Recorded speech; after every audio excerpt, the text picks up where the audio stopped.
பற்றுகளை களையும் ஈசன் தரிசனம் உலகினில் மேலாகும். பற்றி படர்ந்திடும் கொடிக்கொரு கோலாய் இறைவன் நிலையாகும். நெற்றியில் திருநீர் அணிந்தவர் உள்ளம் குழந்தை நிலையாகும். கொடும் பகை சூழ்ந்திடும் வேளையில் சிவனின் சூலமும் துணையாகும்.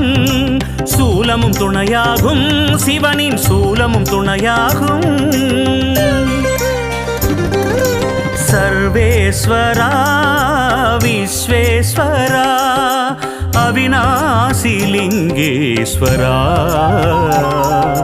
திருமூர்த்தி மலை வாழும் லிங்கேஸ்வரா, அமன லிங்கேஸ்வரா.